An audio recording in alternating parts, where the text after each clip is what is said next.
What's up guys, it's Rav. If you're new to this channel, welcome. If you're not new, welcome back. I got a big surprise for you guys.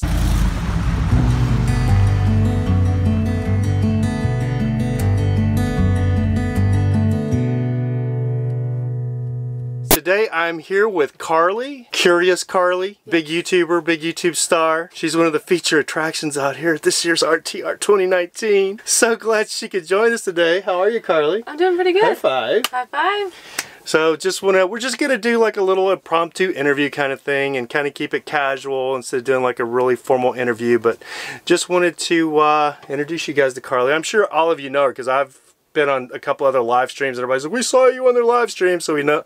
I know you guys are keeping up with everybody, so I'm sure you already know who she is. So she stopped by. I'm gonna ask her a few questions about van life because Karli is actually just a van life dweller. Yeah.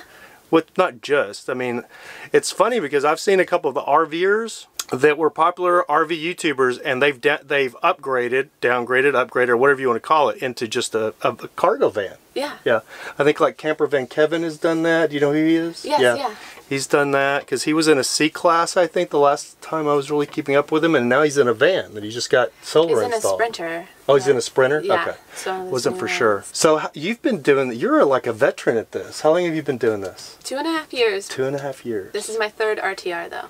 It was funny because this is my first RTR. I tried to come last year, which a lot of you know, and I decided not to. But when I came, I've been to Quartzsite before and out here, come through here in the dark, coming back from Texas. So I was a little bit familiar and I had kind of a general idea where I thought it was, but I really wasn't sure. So when I started searching people's videos that would give me an idea of how and where I needed to be to get to the RTR, it was Karli's videos that I were actually watching so I could know exactly, because she did some really good comprehensive videos where she went in and I think you showed the library, Dollar General, and a bunch of great info videos. So that's when I really started like connecting with her through her channel. So you're in a Dodge, so yes. Mopar. You could come join our camp if you wanted to, because this is the Dodge camp. This is the Dodge. Well, we call it Classic Camp Classic Mopar, but you're welcome to join if you're a Mopar. See, Tom and Lori over there in a Ford, so we made them park across the way. They can't enter Camp Dodge. They don't have the route password. But yeah, this is Camp Mopar here. Being a single female in a van, were you intimidated by that when you first got into it?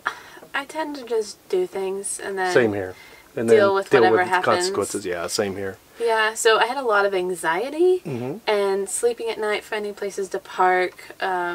Thinking that everybody's a shady character, or when I walk into a place that it's stamped on my forehead, I'm a solo person living in the van outside. But it just, you get used to it, you settle into it. And it's like you adapt to, people adapt to anything. That's what I tell people. Like I have people asking me all the time, they're freaked out about it, and I'm like, we're very adaptable as human beings. I mean, people used to live in teepees, you know, some people still do. So I mean, it's like you will adapt, and you just got to make your own surroundings comfortable for whatever you like. And once it's comfortable, you just really adapt. You adapt quick, I think, to your different surroundings. I think a lot of that stuff comes from, and the anxiety comes from, like Facebook groups. Because if you get into any of the Facebook groups, I'm not going to mention any Facebook group names, but there's like one of them I posted in, and it's huge on Facebook. It's I mean, there's probably 25 or 30,000 members in this group. I posted, you know, just a little RTR thing in there. Nobody even knew who it was. And these are supposed to be full-time van life dwellers, and nobody even know, you know, they got like 2 likes. You know, everybody, you know, hey, how do you go to the bathroom in your van? You know, that'll get like 400 likes, you know what I mean? Or, you know, 40 to 400 likes. But I posted RTR and it's like none of them even know what it is. And that's part of the problem with Facebook groups, I think, is because there's a lot of people that are living vicariously through us, but they're not actually doing it. And I've had a couple of run-ins with members in those groups where they were giving out information that wasn't correct. And then I ask them, how long have you been full-timing? And then they come back, oh, well, I'm almost there. And I'm like, why are you giving information? Why are you commenting if you're not even doing it? So you got to be careful with like the information you get. And I actually believe wholeheartedly, even though I am part of a lot of Facebook groups, I wholeheartedly believe you should follow real life doers like Curious Karli, who is actually doing it. and she can give you the real life information and the day-to-day ins and outs of living and van dwelling in your van. Yeah, or letting you know that it's not as complicated or scary as it may seem to be. The question may be really complex to you, but the answer is very simple. Yeah, I think it probably is intimidating for females when they think about it, but you're young, and I want to ask your gentlemen never ask a lady's age, but I'm sure you're in your early 20s. 24. Yep. So, and she's been doing this for 2.5 years. Mm-hmm. And if Karli can do it, anybody can do it. And you see females on the other end of the spectrum too in age. So, I mean, it's just one of those things. If you want to do it, you just got to do it. You got to be a doer and not a wanter. You know, if you want it, you got to go for it if you really want this lifestyle, I believe. Yeah, and actually there's loads of women. The women's RTR was close to 1,000 from what I heard, and many of them were solo. Like, majority of them actually were solo travelers and learning, and just super excited to have that comfort level of there's going to be a sister out there waiting for me. So that was really cool. And the RTR has the same feeling. It's just whatever you're comfortable with. But isn't it crazy to you how this whole movement has grown in just 2.5 years since you've been doing it? Yeah. Or the 3 years you've probably been looking into it? Well, yeah, it's pretty close to 3 years that I came across even the concept of it. As far as knowing that there was a community, I just thought it was a cute idea, and I had seen one person do it, and then there was a few people on YouTube that I checked out, and I thought, oh, these might just be weekenders outfitting a rig, and then they're showing me how they built it and stuff like that. It wasn't until 6 months on the road that someone said there's a gathering of people in the Arizona desert, you should probably go. And you were like, what? I was like, yeah, I'm there. Yeah, really. I was in Florida, and I was like, I think I'll be there, give me a week. So yeah, that's why I came out here. And here you are. So when did you start your YouTube journey? That was about, the idea of me having a YouTube was, I met another YouTuber. So yeah, I was going to say that. It's always another YouTuber that gets you. And showing me how he edits and everything, and I'm like, okay, I don't know. Yeah. And then it wasn't until I met Aja, and I camped with them after the first RTR, and I was figuring out how to get internet because I hadn't had that yet, and I was like, what could I film on and things like that. And I had done a couple videos before, but they weren't, anything like I do now. We all have those old videos. Yeah, and I was like, that was cute. I leave mine up so I can look back and see how I've progressed. I leave back those old cringe videos. Oh my God, what was I doing? Yeah. Horrible music. For me, it's always, I pick the really bad music. Well, mine was, because I'd been on the back of the camera for so long, I just always had this perception that it would be no problem for me to step in front of the camera. It's like, I know cameras like the back of my hand. Like, I used to kind of scoff at people under my breath, or not, not to their face, but they'd be like, oh, stepping in front of a camera is not as easy as you think.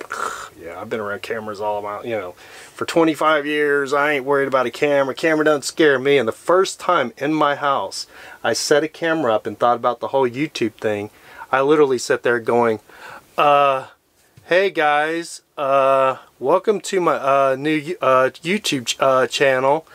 Yeah, you just start stuttering. And it's like, because every time I couldn't fill the space, I would just go, Yes. So it takes a little getting used to, I think for pretty much anybody.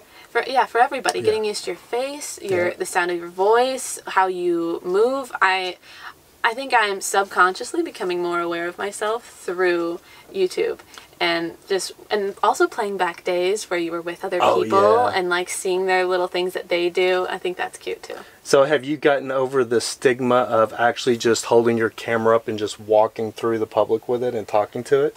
Because I still haven't. I still don't like doing that. Like if I'm in the city or something on a city sidewalk and I'm like walking along talking to my camera and everybody's turning to look at you like you're an idiot, I literally feel like an idiot. So I will find if I'm walking through like a public place where there's a lot of people, I will turn a corner and look for a less crowded place, like on a back street, and then do my little monologue. I'll show the crowd, but then I'll turn where there's not so many people and then do my little face the camera monologue really quick, where I'm not walking through just the general public. It's kind of weird. Filming in public is weird, and I think for me, I do a lot of, I don't I'll like say where I'm at and do a little like specific things to say, but I'm not going to have a full conversation with the camera while I'm walking through public. I'll show it, and then, I mean, there's that other audio over the top that you can do later on to talk if you need to say something. You can voice over something, for sure. It is super awkward, and it's easier just to like hold a camera and walk through. I just did a live stream of the bulletin board, and I decided like I'm just gonna do it. Yeah, in that moment, I'm just gonna show like you are standing here, and everybody else is being quiet. So I really enjoyed doing that, and that's an example where I'm like, I'm right next to people. There's no reason that I need to talk. Yeah, you can just show what the board looks like when we walk up there. Another interesting fact about Karli, I don't remember if she remembers telling me this, but I remember it because I met her 2 days ago. Yes. Over on Bread Truck Roll. Yeah, Step Van. Is it? Step Van. One of them's a library, so. Oh, that's right, because you can't really call it a bread truck. But everybody calls them bread trucks because of Paul. Yeah, Paul Barger. Yeah. Paul Barger, the bread trucker. I've seen it with bread on it. That was cute. There's one over there that used to be a public library. I call it Purple Haze because it's purple. He's pulled out, so I don't know if I've showed that.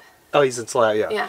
But that thing is amazing because it was a step van that was built out as a public library for like a city or something. So it's got like an office in it. It's got like a built-in diesel generator, all the plugs throughout it. It's amazing. If I could find something like that, I would trade up because he paid for that. Like, I mean, it's equivalent. You know what I mean? Oh, yeah. And I could see myself building my own rig out, which has become very popular now. Yes. But back to what I was saying is she doesn't remember telling this probably, but she told me this, that she doesn't know who hardly any of the other YouTubers are unless she has actually met them in person because she doesn't the van life and the RV life YouTubers because she doesn't watch any of those channels. Tell us, Karli. True fact. What kind of channels do you watch, Karli? Actually, How to Grow a YouTube channel. Oh, okay. Yeah, I watch those too. Yeah. So I use, and sometimes there's a lot of comedy stuff that pops up on mine. So I use it just like you're flipping through the channels on your TV. I mean, if there was a channel on TV of watching people live in their house, I don't think I'd be watching that. I already live in my house. So the same idea is that I already live in my van.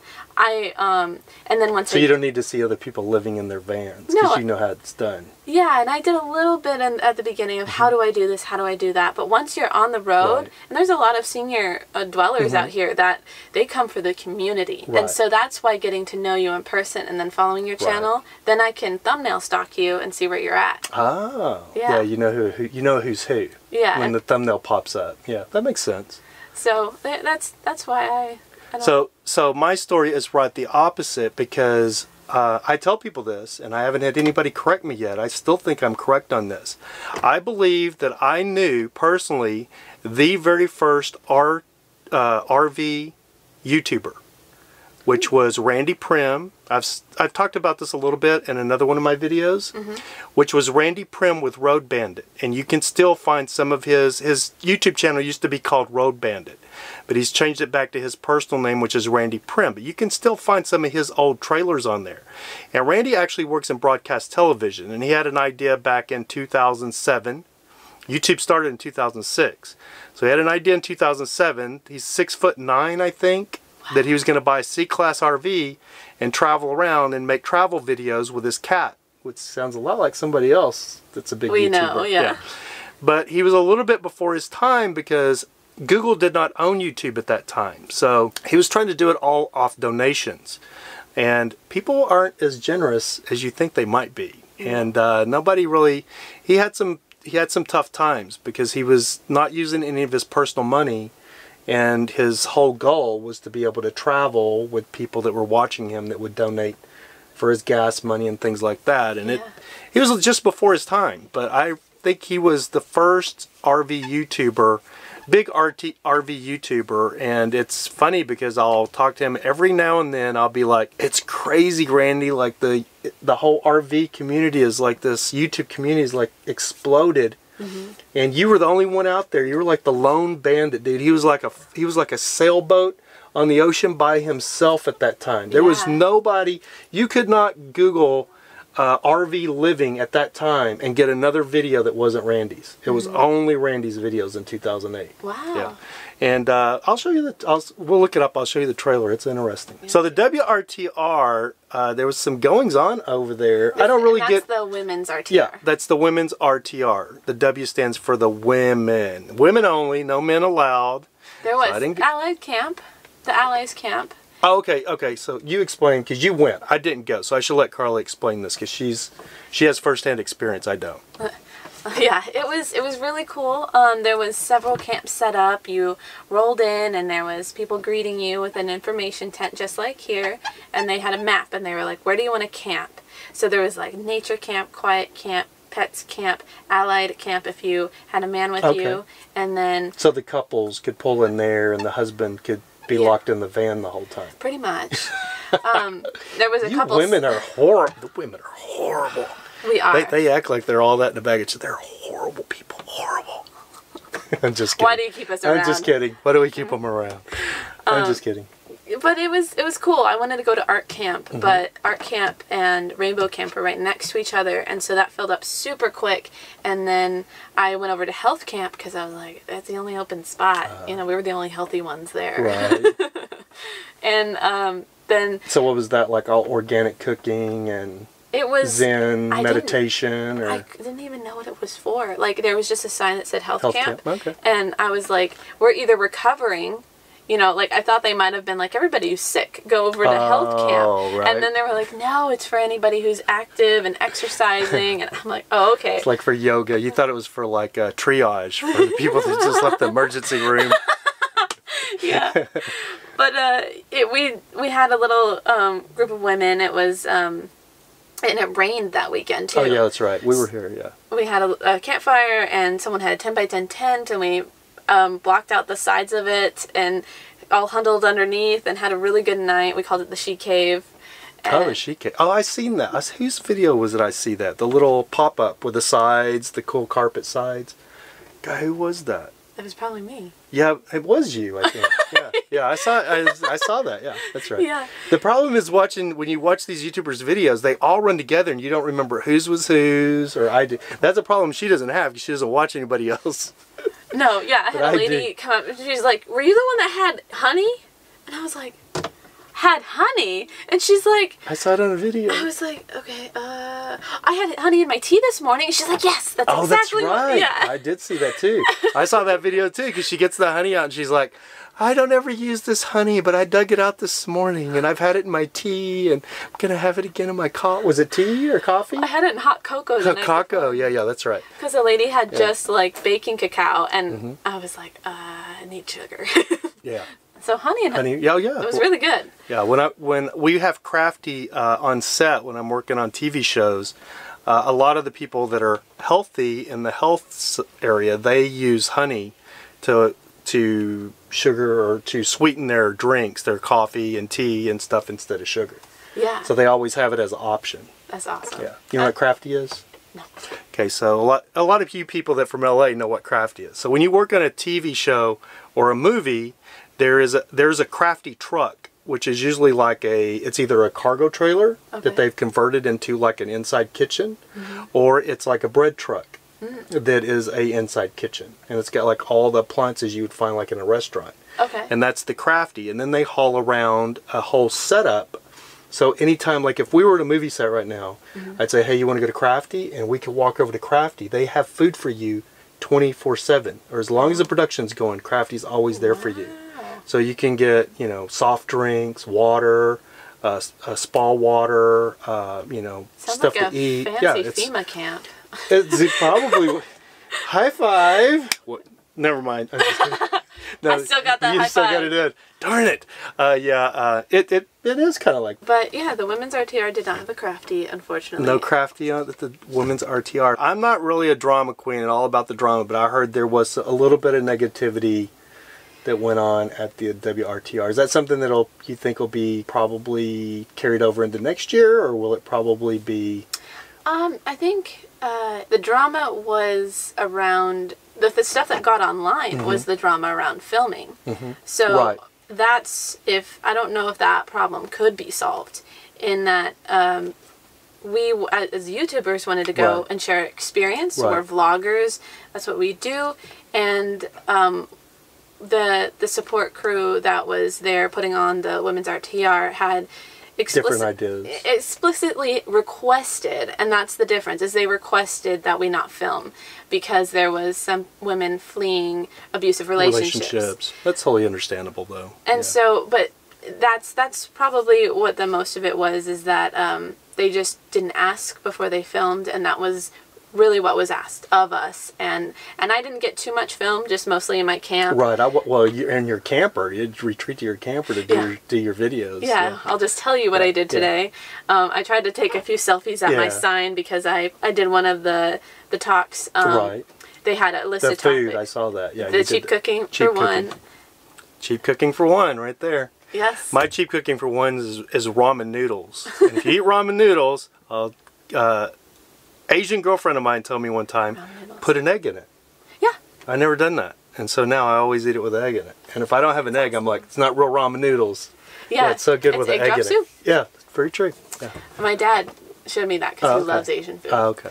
So, yeah, I ate a ton of ramen, and actually I just got a care package from a lady, and she had tons. One of your viewers? Well, a friend. Oh, okay. I met her, well, she watches my stuff, and she just became a patron of mine. Oh, but nice. She's also really good friends with one of my really good friends, and yeah, so she gave me a care package from Trader Joe's, and there's tons of cup of noodles, miso soup ramen. So you're in heaven with that one. So that just brought up a really good topic. So did you hear all the things in the drama that's going on with Patreon?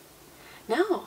Okay, so I've had a lot of my viewers ask me when I was going to start a Patreon channel or why I don't really promote mine, because I have one and I've set it all up.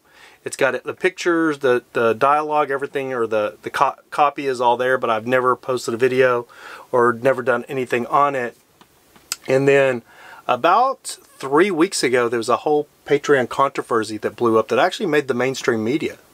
And there's a YouTuber called a Cod of Assad or something like that. And they ended up kicking him off Patreon because he had said the N-word on a YouTube channel doing a podcast that wasn't even on his channel.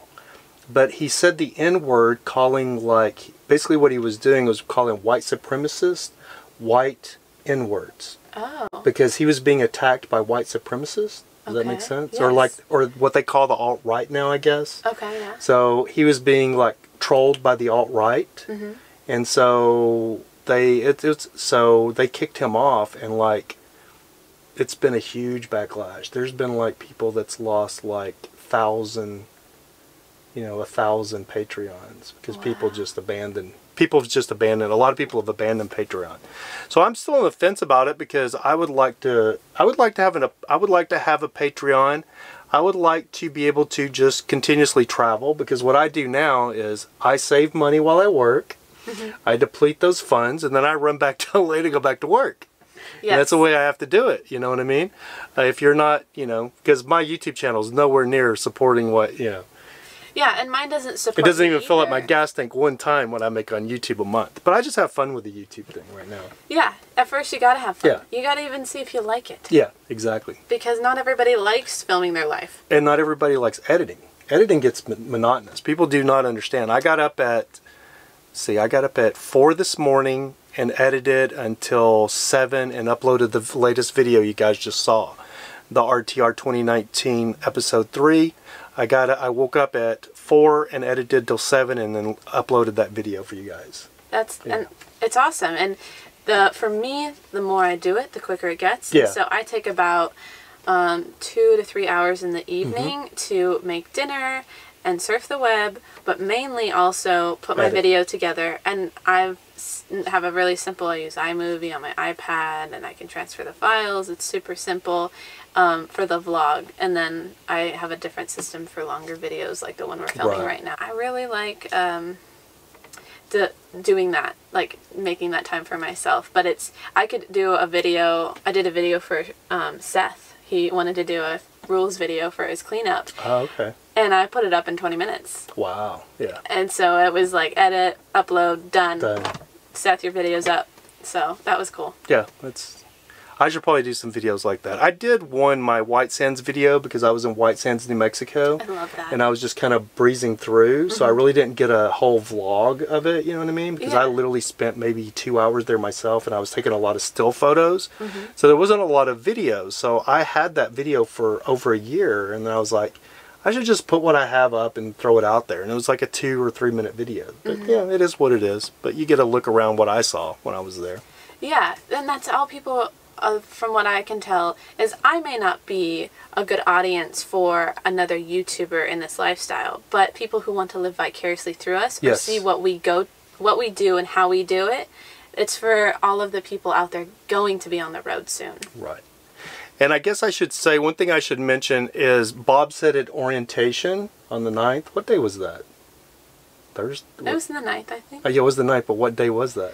It was a Wednesday. It was a Wednesday. Wednesday the 9th, Bob said when he got up on the stage that everybody was welcome to film at RTR this year, and you could film him. But if it was other speakers, you needed to get permission from those speakers and things. But this is BLM land, so you can film pretty much anywhere in public, but it's just kind of try to be respectful for people, not just going and shoving a camera in their face if they're not ready for it, I think. Yeah, yeah. But there's tons of etiquette out here, Will. There is. And one thing that you guys at home probably don't understand unless you're here, and this goes for a lot of places, if it's a media thing or anything, is there's a lot of people here, I would probably say, what, 90%, that doesn't have anything to do with YouTube. They're just here for the RTR. Yeah. And then you have the groups of YouTubers that we're here to meet each other and collaborate and talk about our channels and network, you know, just and network and stuff like that. So it's not the whole camp is not all YouTubers. So there's a lot of people that would rather not be on camera, would rather you not filming their rig, and I get that. I totally get it. Yeah. They're here for their privacy. They don't want, you know. But also at the same token, a lot of these people are here because that's of very YouTube. True too. They've been watching it and trying to get here year after year, and they're finally here. So there's also that cool thing where if they come and like, oh, maybe a YouTuber will film me and show my rig, and that's super cool because. Or there are a lot of people out here looking for their favorite YouTubers to see if they showed up. Yes. Yeah. Yeah, there's, I did a walk this morning, and whoever was able to make it out, and we all talked, and some of them were my viewers, and some of them just saw that I was going for a walk and wanted to come with, and that was really cool. Well, we're coming up on 30 minutes here. I wanted to keep this to a half hour. It's my first interview video, guys. How did I do?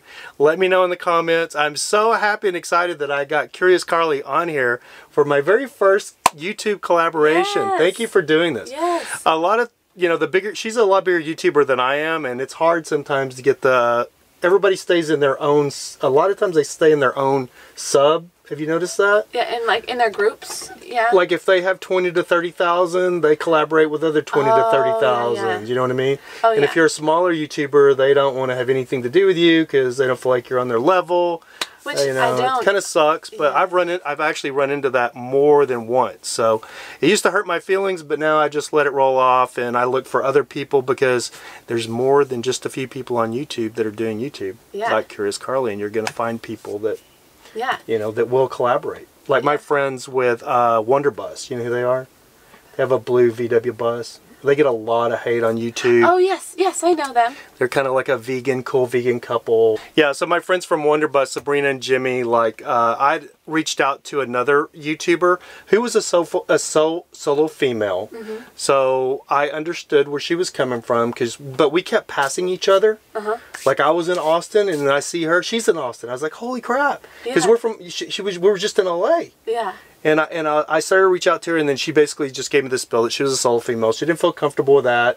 And I kind of felt like it was more along the lines of my channel wasn't near as far advanced in subscribers as hers. Because I would see her with other guys, you know what I mean? Yeah. So I was like, well, that doesn't make sense. But it was all, I don't take it personally anymore. I just do my own thing. But the crazy thing about that is the other YouTubers I wanted to meet was Sabrina and Jimmy Horrell. from Wonderbus. And I reached out to them, and they had like 75,000 subscribers. And they're like, come to, I was like, I'm on my way back from Texas. And they're like, come to San Diego. We'll meet you in San Diego. I was like, nice. Let's do it. And I met them in San Diego. We went up and camped out on the top of a mountain, like 25 or 30 miles outside of San Diego. And it was amazing. And now they're some of my very best friends. That's really Isn't that sweet. crazy? Yeah. And they got like 75,000 subscribers and took a little bitty tiny YouTuber like me to collaborate with. Nice. I just love people like that. You know what I mean? It's not all about the... And then there's other people that, you know, I've walked up to, and then they'll just like... Just, yeah. Nah, you're not... Yeah, get away, you know. I'm like, okay, whatever. Yeah, move on. Because at the same time, we have different personalities. Yeah, that's very true. And everybody has different audiences. Yeah, that's very true too. I have mostly men, and some of my good YouTube friends are like 90% older women. Right. And I have 75% older men. And it's... Oh, so you're like a little matchmaker. She's the Van Dweller love guru. You heard it first here. Breaking news. The RTR 2019 love guru is in the house. All right, well, we're going to close this down, guys. We've been a little bit over a half hour, so I wanted to keep it to a half hour because the camera shuts off after a half hour. It shut off. I restarted it, but I'm going to close it out by saying thank you again, Karli, for stopping by and doing this interview. Remember, guys, don't forget to hit that subscribe button. I'm going to link Karli's channel down below in a link, so be sure to stop by, check out her channel if you aren't already, and hit that subscribe button on her channel. Be sure to hit that like button, and don't forget to click that little bell because it'll give you a new notification every single time Karli and I upload a new video. It will. And remember, guys, if you can't be good, at least be good at it. We'll see you next video. See ya!